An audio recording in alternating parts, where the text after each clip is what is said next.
हरिहंत सिद्ध सूरी उपाध्याय साधु सर्व अर्थ के प्रकाशी मांगलिक उपकारी है। इनको स्वरूप जान रागते वही जो भक्ति काय को नमाई स्तुति को उचारी है। धन धन तिन जय काज सब आज पाए कर जोड़े बार बार वंदना हमारी है। मंगल कल्याण सुख ऐसो हम चाहत हैं। ओ मेरी ऐसी दशा जैसी तुम धारी है। ओ मेरी ऐसी दशा जैसी तुम धारी है। ओ मेरी ऐसी दशा जैसी तुम धारी है। क्षत्र चूड़ामणि नामक यह ग्रंथ 8वां लंब और नंदाढ़ ने अपनी पूरी बात बतलाई कि मैं भाभी के पास में गया था और भाभी गंधर्व दत्ता ने आपका परिचय दिया। न केवल आपका परिचय दिया अपितु मुझे अपनी विद्या के प्रभाव से एक आसन पर शैया पर लेटाकर यहाँ तक भेज दिया और आपके लिए एक पत्र भी साथ में भेजा है।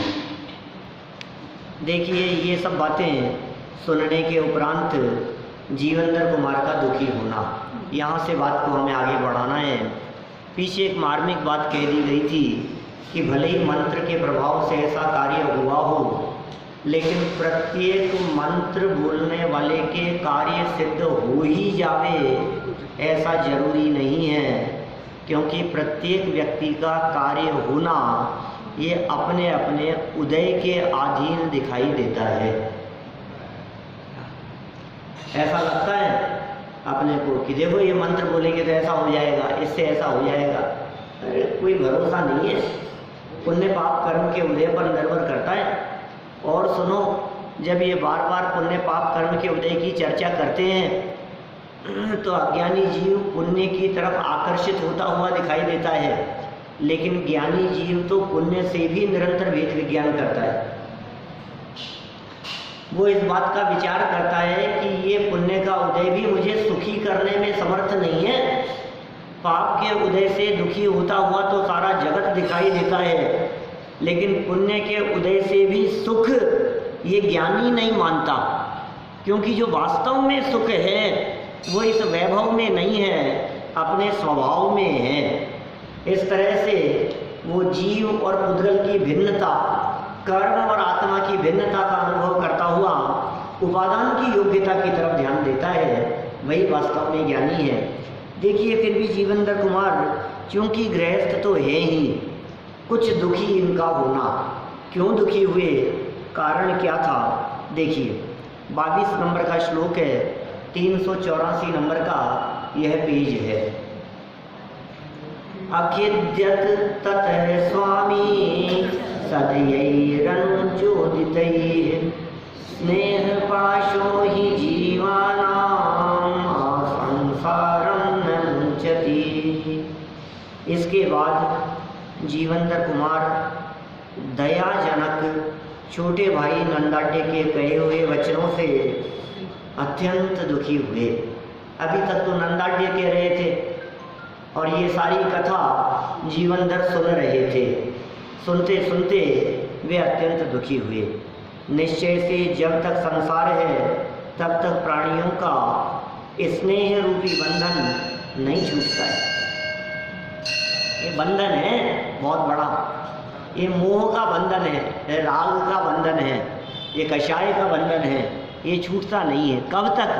जब तक संसार है। अब संसार में रह रहे हैं, गृहस्थ दशा में रह रहे हैं, गृहस्थ और संसार दशा में रहते हुए ये मोह का बंधन तो रहेगा ही। ये भी गृहस्थ तो थे ही, न तो अभी मुनि हुए थे और न ही अभी पंचम गुणस्थान था।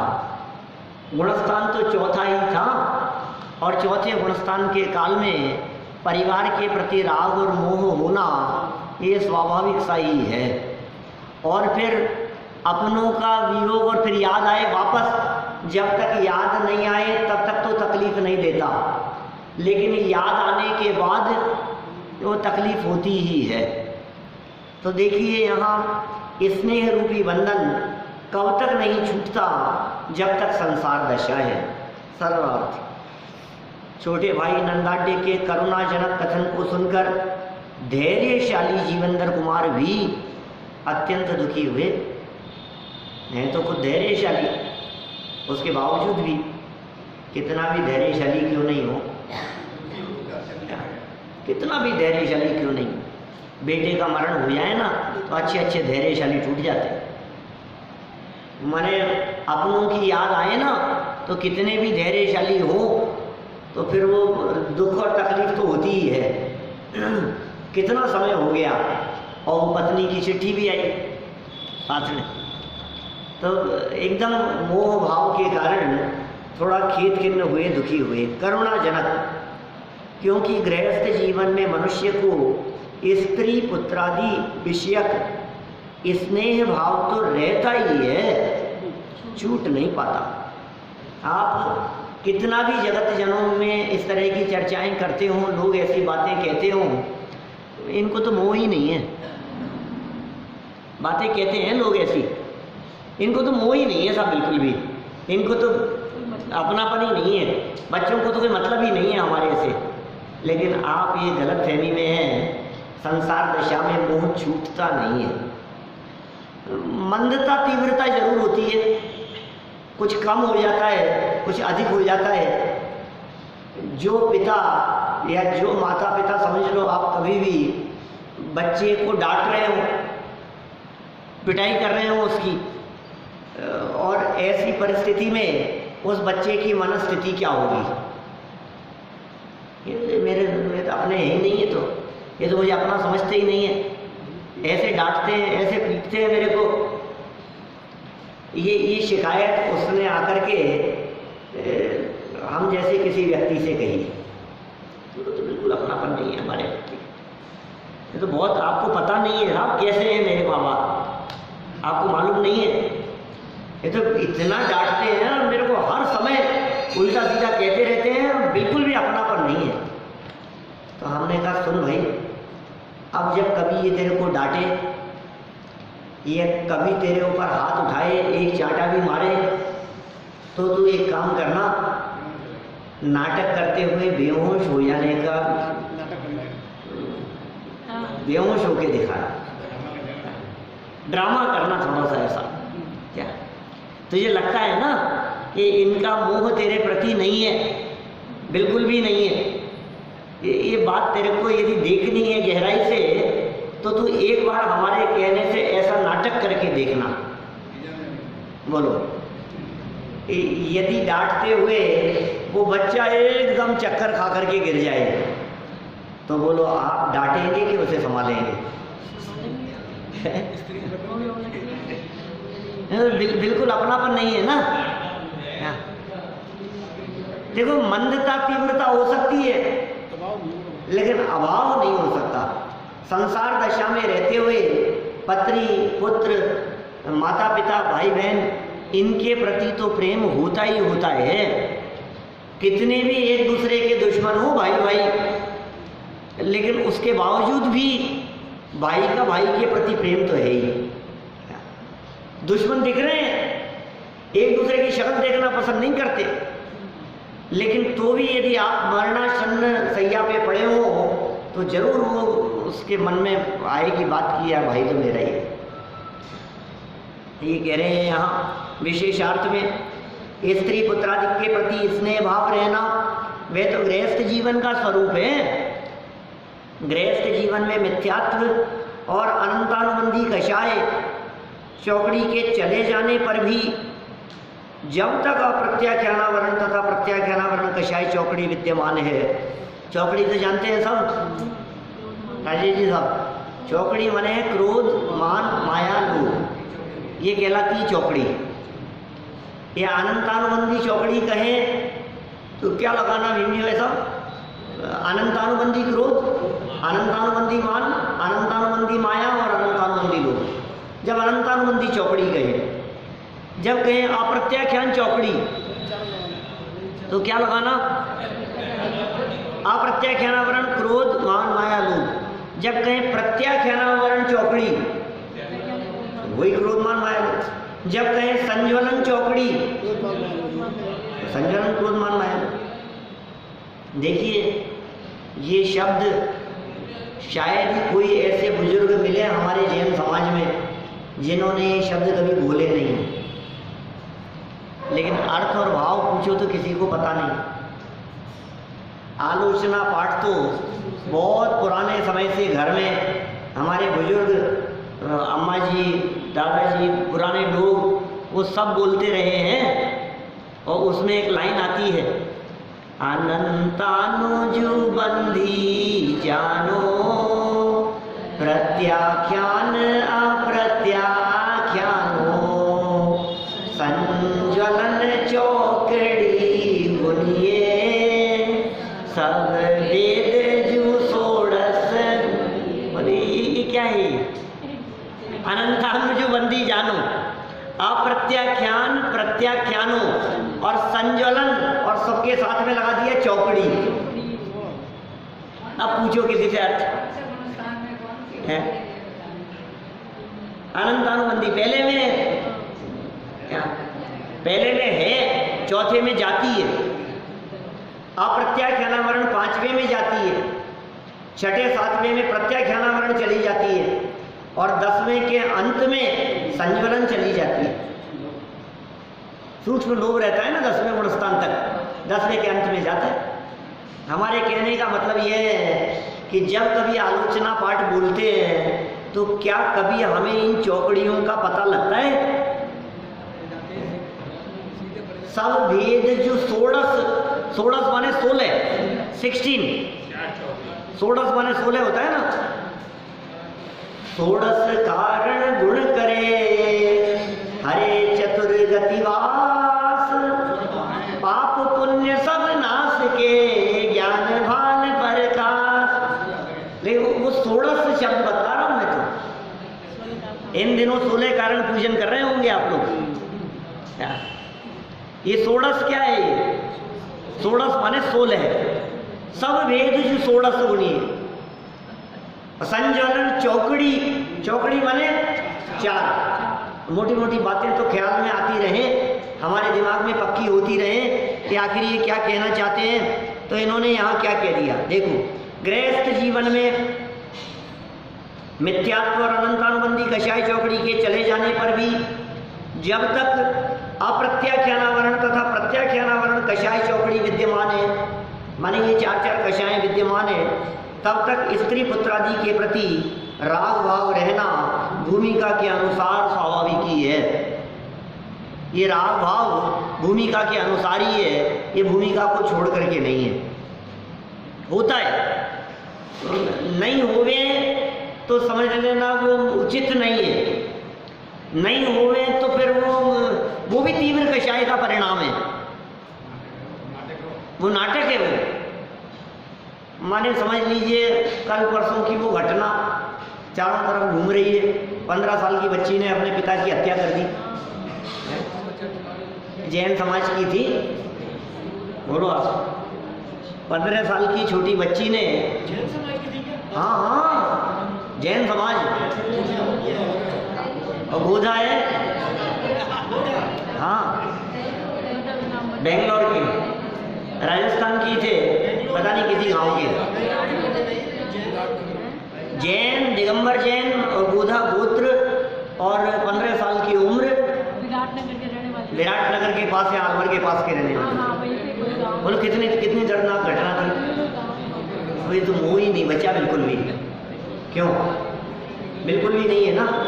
क्यों? सम्यक दृष्टि हो गई होगी वो तो। जिसके अनंतानुबंधी नहीं होता वो तो सम्यक दृष्टि होता है। बोलो था या नहीं था? आप कहोगे साहब ये तो मार दिया ना, क्या ये तो मार दिया ना उसको। अब ये जब जान से मार दिया तब तो मोह नहीं था ना। मैं आपसे पूछता हूँ, मोबाइल लेने के लिए और देखने के लिए तो कितने लोग मना करते हैं, उनको ही क्यों मारा? क्योंकि ये अपने हैं।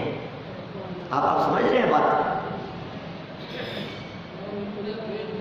दूसरा व्यक्ति कोई मना करे तो इतना फर्क नहीं पड़ता। क्या ये जो द्वेष बुद्धि दिख रही थी, इस द्वेष बुद्धि के पीछे अपनापन कारण था। समझ में आ रही है सब? दूसरा व्यक्ति पड़ोसी कितना ही मना करे, यार तू मोबाइल कम चलाया कर थोड़ा सा, मार देंगे उसको जाके, फर्क नहीं पड़ता है। पिताजी है ना, ये रोज रोज टूटते हैं। बोलो, अब ये चीज बर्दाश्त नहीं होती।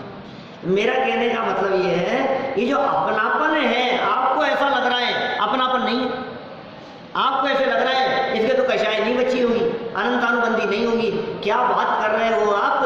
अनंतानुबंधी के बिना ये काम नहीं होता, ये कषायों के बिना काम नहीं होता है। और कषायें भी दो तरह से देखी जाती हैं। एक तो कषायें सहज कषाय हो, और दूसरा उसकी पूर्ति नहीं हो राग भाव की, तो कषाय उत्पन्न हो। दो तरह से होगी ना बात। एक तो दुश्मनी है, जन्मजात दुश्मनी चल रही है। एक दूसरा ये कि हमारे राग की पूर्ति नहीं हो रही है, तो वो द्वेष में बदल जाता है। हमारे काम की पूर्ति नहीं हो रही, इच्छा की पूर्ति नहीं हो रही, विषय की पूर्ति नहीं हो रही, हम जो चाहते थे वो काम नहीं हुआ, तो फिर दुश्मनी में बदल जाता है। कितनी घटनाएं दुनिया में ऐसी चलती है, बतलाओ, कि लड़की को बहुत पटाने की कोशिश की और नहीं मानी तो तेजा फेंक दिया उसके चेहरे पे। अब बोलो, अब ये क्या है, ये बताओ। वो तीव्र राग था, वो चाहता था कि ये मेरी हो जाए, और नहीं हुई तो फिर क्या किया उसने?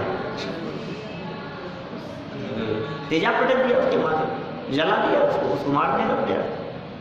माने राग की पूर्ति नहीं, तो वो राग द्वेष में बदल जाता है। माने द्वेष के पीछे यदि कुछ काम कर रहा है तो राग काम कर रहा है। राग भी खतरनाक है, कम खतरनाक नहीं है वो, राग ज्यादा खतरनाक है। इसलिए हमारे जो मुनिराज होते हैं, हमारे जो भगवान होते हैं, वे वीत राग होते हैं। हमारे मुनिराज कैसे हैं? वीतरागी संत हैं। वीतरागी संतों का ये बड़ा उपकार है, ये संत हमारे वीतरागी हैं। हमारे भगवान कैसे हैं? भगवान भी वीतरागी है, राग जिनके नहीं है। ये तो अनंतानुबंधी कषाय की बात होगा ही होगा। भूमिका के अनुसार ये कषाय भाव नहीं हो। कभी कभी ऐसा भी सुनो आप, भूमिका से उठ करके, ज्यादा ऊपर उठ करके आचरण पालना भी तीव्र कषाय के बिना नहीं होता। माने आपकी भूमिका अभी जो है, जिस पोजीशन में हो आप, जिस गृहस्थ दशा में हो, जिस लेवल पर हो, अंदर में मिथ्यात्व और अनंतानुबंधी कषाय आदि है, और तुम जबरन बाहर में पालने का प्रयास करो, तो वो तीव्र कषाय का परिणाम है। पलता नहीं है वो, बहुत खींचतान होती है उसमें। एक तो जिसका अंदर से उपवास करने का परिणाम हो, उसके तो सहज में आराम से पलता है। तत्व ज्ञान हो, स्वाध्याय हो, अध्ययन हो, अब उपवास कर रहा है, आसानी से पलता है, उसे विकल्प ही नहीं आता है।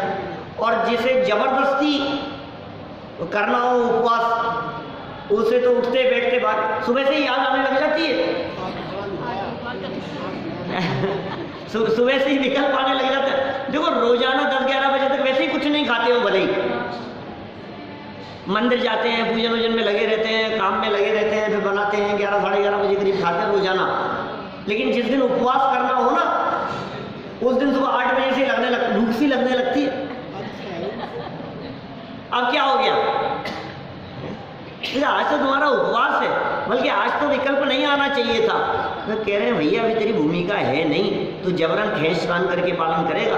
दिन निकालना मुश्किल लगता है, दिन पूरा नहीं होता, दिन में 50 बार याद आती है भोजन भोजन भोजन भोजन, उपवास है उपवास है उपवास है उपवास है उपवास है, ये याद आती है।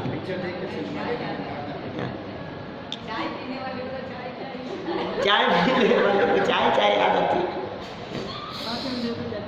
सब तरह के लोग हैं। मेरा कहने का मतलब ये है, अब आप जबरन तेला करने का प्रयास करो, आप जबरन 10 दिन के उपवास करने का प्रयास करो।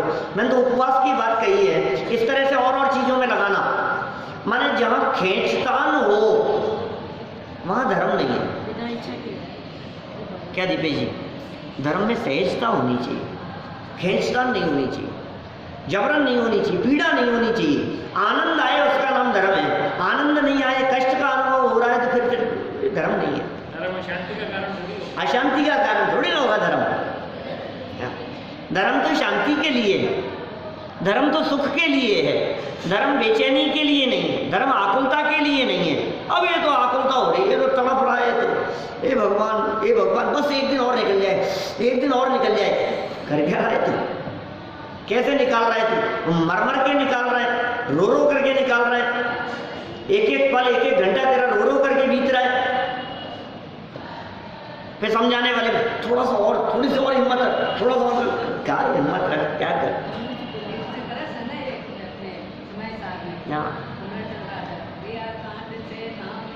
हाँ, ऐसे कलश है बहुत सुंदर। ये जो सुख और शांति है ये बाहरी क्रियाकांड से नहीं मिलती, सही बात ये है। इसलिए भाई कषाय भाव, अब ये इसके तो मौजूद है भाई। अब इसमें भी जिसके जितना, जिसके अनंतानुबंधी चले गई उसके उतना, जिसके अप्रत्याख्यान चले गई उसके उतना वीतराग भाव होगा, जिसके प्रत्याख्यान भी चले गई उसके वीतराग भाव उतना ज़्यादा होगा, जिसके संयोजन भी चले गई वो भगवान बन जाएगा, पूर्ण वीतरागी हो जाएगा। देखिए, मिथ्यात्व के जाने पर जो राग भाव रहता है वह राग भाव गृहस्थ को मोक्ष मार्ग में अल्प बाधक है तो सही राग, और राग तो बाधक होता ही है लेकिन थोड़ा।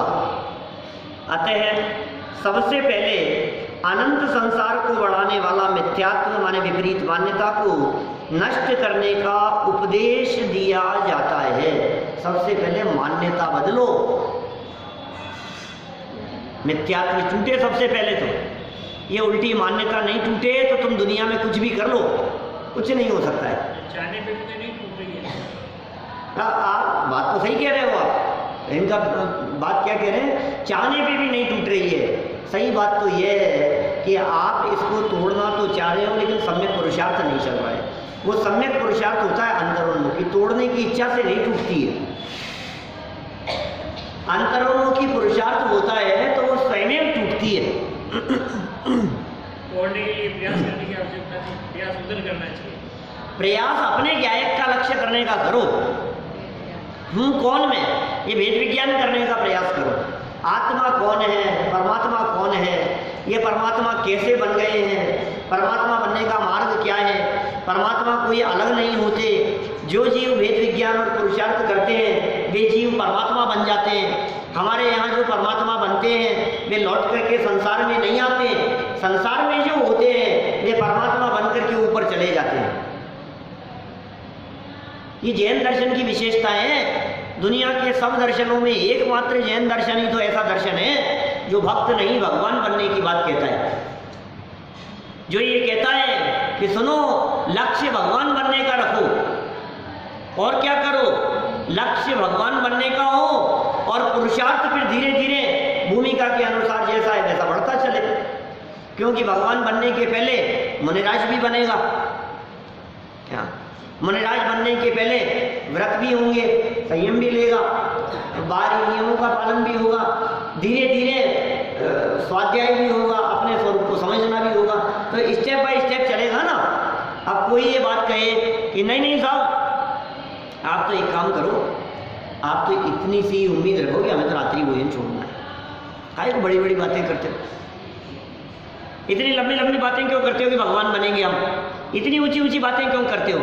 कि सुनो भाई, जिस जगह पर खड़े हो ना आज अभी, यहाँ से फाइनल डेस्टिनेशन तक का विचार करना पड़ेगा, निर्णय यहाँ करना पड़ेगा। अभी आपको यदि समझ लीजिए भारतीय विद्या भवन जाना है बम्बई में, शिवाजी मंदिर जाना है मुंबई में, आपको वहाँ पहुँचना है दादर, तो आप यहाँ से इस बात का निर्णय करेंगे कि मुझे वहाँ जाना है, तो यहाँ से मुझे टैक्सी पकड़नी होगी, फिर स्टेशन जाऊँगा, फिर ट्रेन पकड़ूंगा, फिर वो स्टेशन आने पर वहाँ उतरूँगा, फिर उतरने के बाद में वापस टैक्सी पकड़ूंगा, फिर वहाँ जाऊँगा, तब जाकर के पहुँचूंगा। ये निर्णय कहाँ करना पड़ेगा आपको? यहाँ। अब कोई व्यक्ति ये बात कहे अरे यार इतनी आगे तक की बात बतला रहे हो, अभी तो इतना सा बतलाओ कि तुझे तो ऑटो पकड़ना है। क्या भाई साहब समझ में आ रही है बात क्या कह रहा हूँ मैं? कुछ पॉइंट समझ में आया क्या?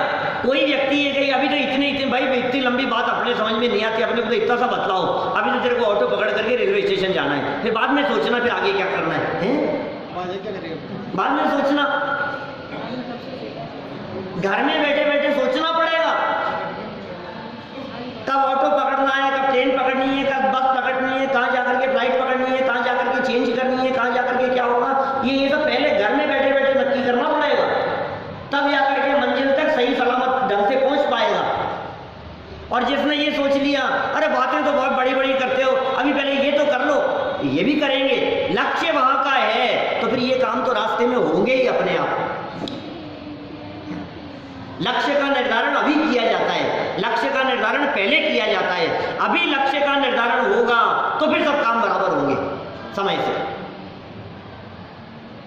देखो क्या कहते हैं यहां, सबसे पहले ये काम मिथ्यात्व को नष्ट करना है, लक्ष्य सिद्ध दशा का है, लक्ष्य संसार से पार उतरने का है। संसार से पार उतरने की सोच रहा है, जौहरी बाजार तो पार होता नहीं है, सांगनेर जाने की सोच रहा है, नहीं लक्ष्य तो वहां का है, जौहरी बाजार भी आएगा बीच में, हल्दियों का रास्ता, घिवालों का रास्ता भी आएगा बीच में, सांगानेरी गेट भी आएगा, लेकिन सांगानेरी गेट सोच करके नहीं रवाना होना, रवाना कहाँ सोच के होना है?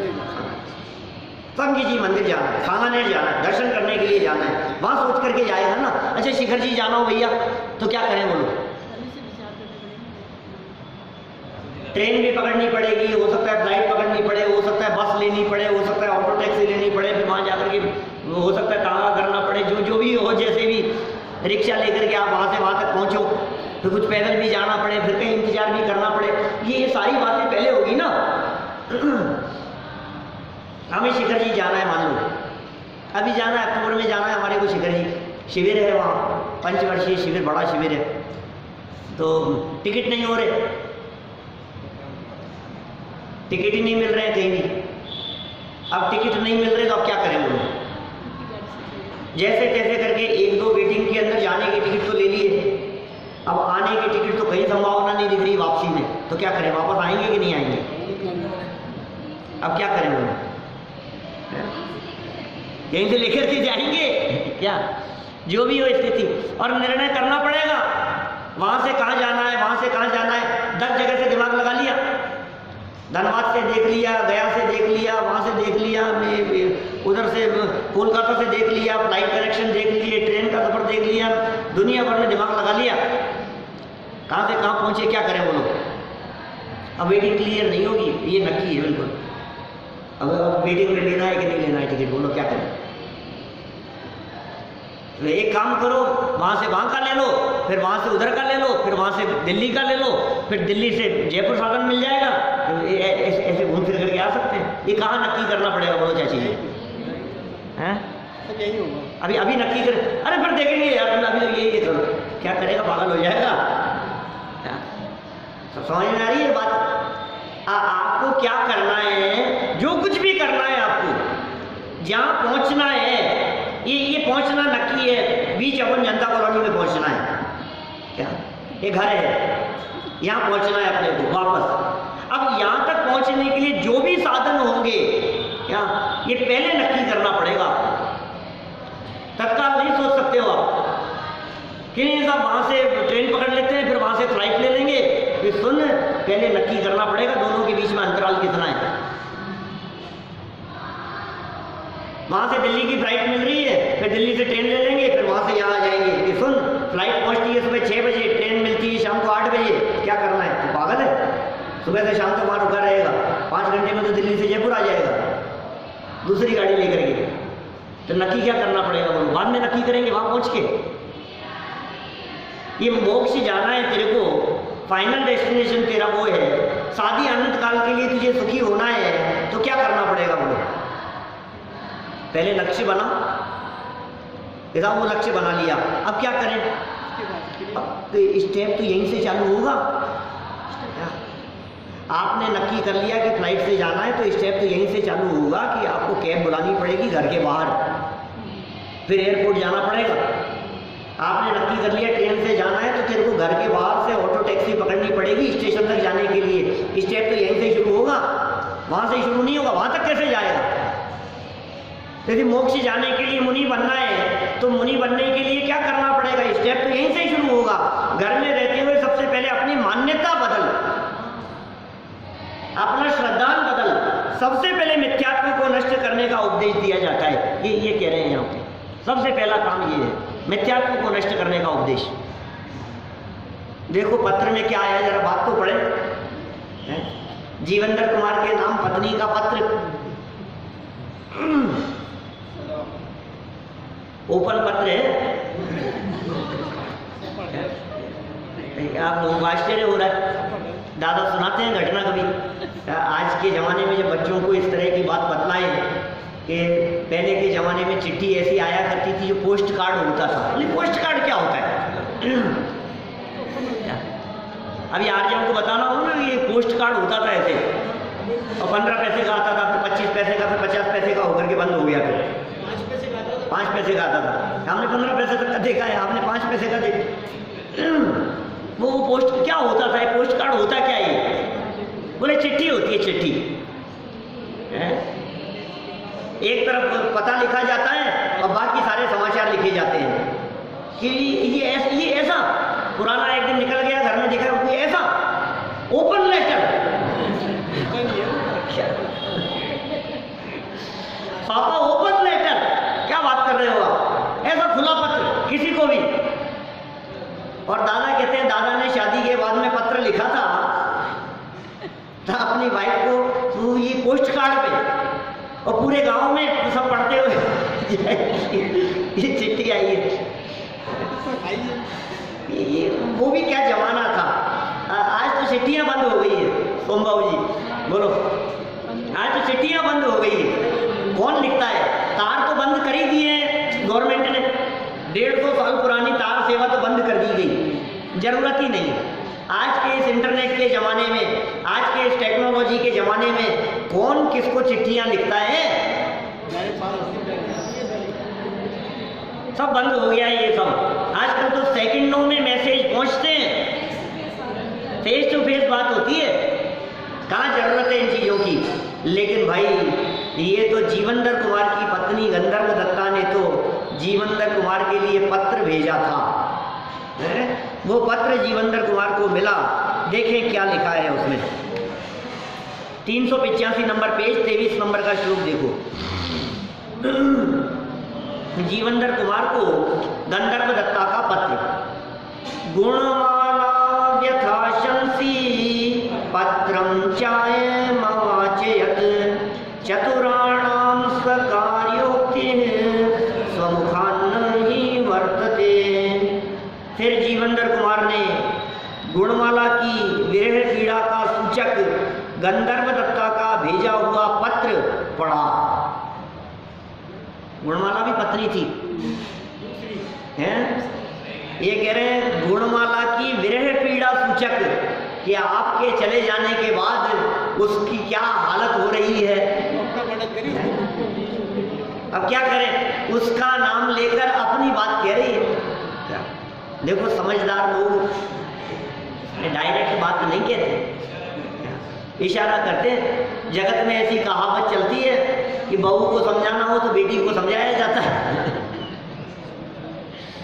जगत में चलती है ऐसी कहावत कि आपको बहू को समझाना हो तो बहू को मत समझाओ, क्या बेटी को समझाओ। तो ऐसे ही अब अपनी बात कहनी है, अब अपने मुंह से अपनी क्या बात कहें। लेकिन जो दूसरी थी ना गुणमाला, उसके नाम से उसकी विरह पीड़ा का सूचक यह पत्र लिखा। यहाँ नीतिकार कह रहे हैं निश्चय से चतुर पुरुषों का निज मुख से अपने कार्य के लिए कहना नहीं होता है। ये नीति है भाई साहब। ये नीतिकार कह रहे हैं समझदार व्यक्ति अपने मुंह से अपने कार्य के लिए नहीं कहता। क्या आपको यदि अपने अधिकारी से तनख्वाह बढ़वानी हो ना तो आप अपने लिए नहीं कहते।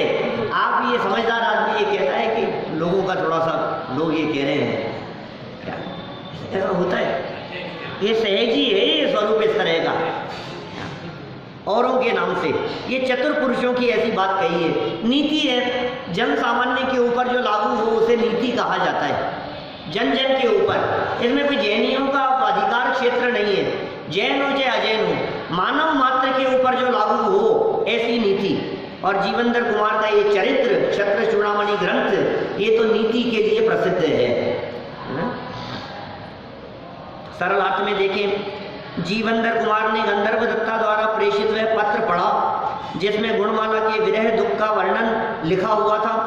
बुद्धिमान पुरुष अपने अंतरंग का अभिप्राय किसी दूसरे के बहाने ही प्रकट करते हैं, किसी और के बहाने ही अपने अंतरंग का प्रभाव प्रकट करते हैं।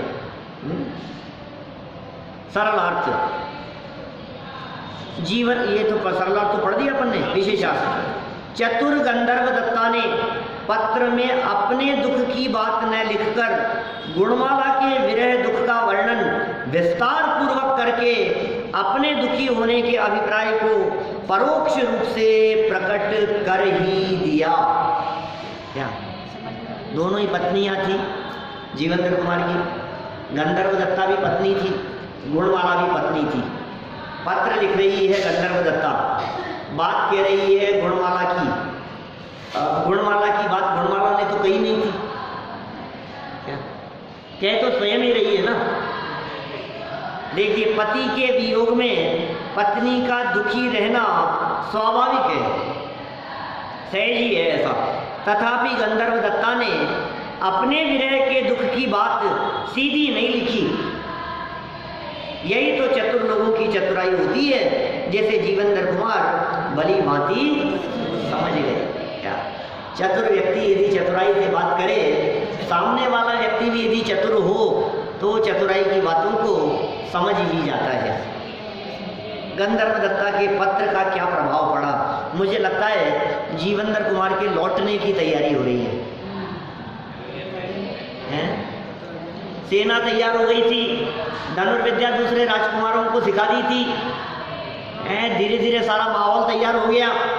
अब इधर से समझो आप, पत्नी का पत्र आ गया, प्रेम भरा पत्र,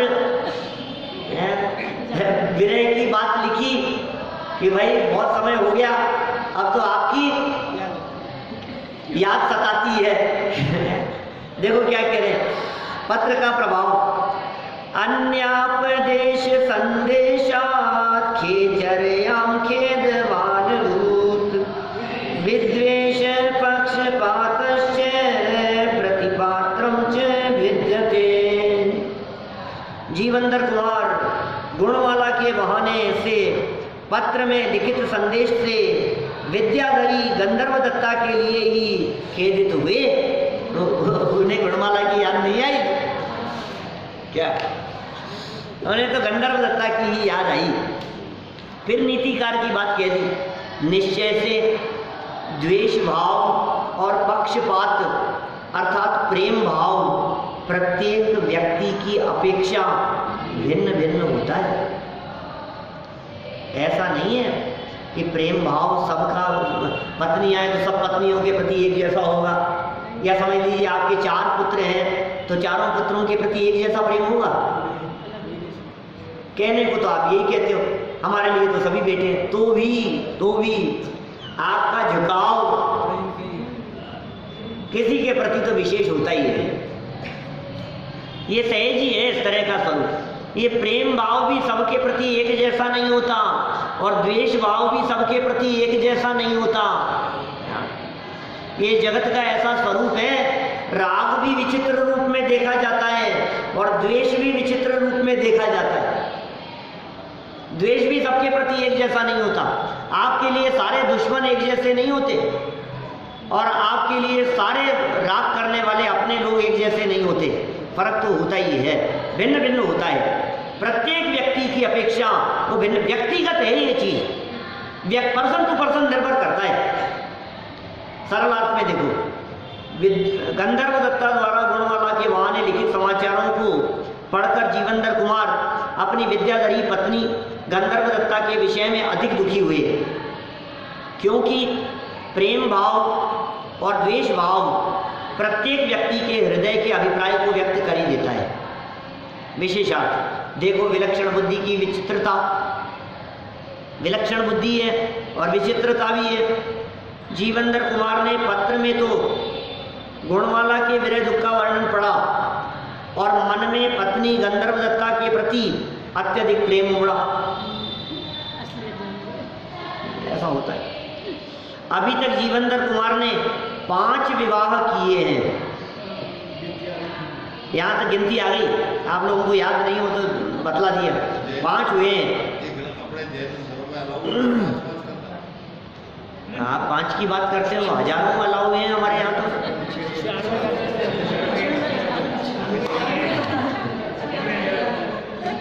चक्रवर्ती सम्राट के तो 96,000 होती है। नारायण प्रतिनारायण बलभद्र आदि के हजारों की संख्याओं में होती है क्या? लेकिन जिसमें सामर्थ्य कोई संभाल सकता है, यहाँ तो एक नहीं समझती है क्या? आज जो भारतीय कानून है, ये भारतीय कानून की दृष्टि से ये बात ठीक नहीं है क्या? कानून उसे स्वीकृति नहीं देता। हिंदू जो कानून है वो उसे स्वीकृति नहीं देता। मुस्लिम कानून में वो लॉ है, वो उनके यहाँ तो में तो 4 विवाह करते हैं क्या? 4 के ज़्यादा भी करते हैं। 4 का मतलब ही ऐसा ही है। 4 का मतलब कितने ही? 4 का मतलब तो कई जगह आती है ऐसी 4 की बातें। 4 लोग क्या कहेंगे? 4 लोगों के बारे में विचार करना, सबके बारे में मतलब 4 लोग शब्द जो है ये बहुत आयत के अर्थ में प्रयोग किया जाता है। 4 शब्द का प्रयोग, ऐसे बहुत सारे प्रयोग होते हैं। 4 का मतलब 4 नहीं है, 4 का मतलब बहुत। क्या एक से ज़्यादा पत्नी रख सकते? अरे एक क्या 4 रखो तुम, ऐसे कहते हैं ना बोलचाल की भाषा में। एक की क्या बात करते हो तुम, 4 रखो, उसमें कोई दिक्कत नहीं है। कि साहब ने एक साथ 2 काम कर सकता हूँ, कर तू 4 करे हैं तो 1-2 की क्या बात कर रहा है? तो मैंने 4 शब्द का प्रयोग ये संख्यावाची नहीं होकर के बहुत ताका सूचक है, ठीक है? इसलिए आप 4 लोगों की परवाह मत करो कि 4 लोग क्या कहेंगे, 4 लोग आपकी प्रशंसा करेंगे। 4 लोग आपके विचारों के अनुसार चले, एक दिशा में 4 लोगों के विचार चले, ये बात तभी संभव है जब 5वां कंधे पर होता है।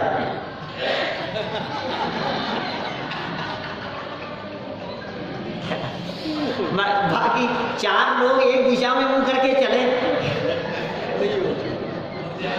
कोई क्या कहेगा और कोई क्या कहेगा, सबके विचार अलग अलग हैं। मुंडे मुंडे मतिर भिन्नम, ऐसा है। अलग अलग लोगों की मति खोपड़ी सबकी अलग अलग चलती है। कोई क्या कहता है, कोई क्या कहता है कि नहीं सब 4 लोग एक दिशा में मुंह करके चले एक साथ।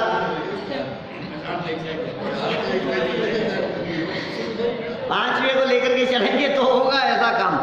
देखो आप कोई बात नहीं, यहाँ तो आपने ऐसा पूछा कि विवाह कितने किए जा सकते हैं। जैन परंपरा में यदि प्राचीन रामचंद्र जी हैं, हनुमान जी हैं, सबको उठा करके देखें ना, अपन महापुरुषों के जीवन चरित्र को उठा करके देखें। भरत चक्रवर्ती 96,000 रानियाँ थी उनकी, 32,000 आर्यखंड से। श्री कृष्ण जी की कई विवाहों का वर्णन मिलता है।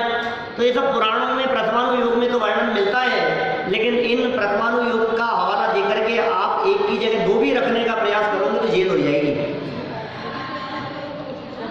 इसलिए सावधान रहना। देखिए अभी तो आया ही था ना कहीं किसी का, क्यों कोई केस आया था अभी ऐसा, किसी डॉक्टर का, जैन ही था शायद वो भी, उसने पहली पत्नी के रहते हुए दूसरी से शादी कर ली तो उसको सजा हो गई कुछ ऐसा कोई केस आया था अभी अखबार में 2-5 दिन पहले। अभी तक जीवनधर कुमार ने 5 विवाह किए हैं। वैसे तो प्रत्येक पत्नी के प्रति उनका स्वाभाविक प्रेम तो था ही, परंतु गंधर्व दत्ता के प्रति उनका विशेष प्रेम परिलक्षित होता है, ये ऐसा ख्याल में आ रहा है।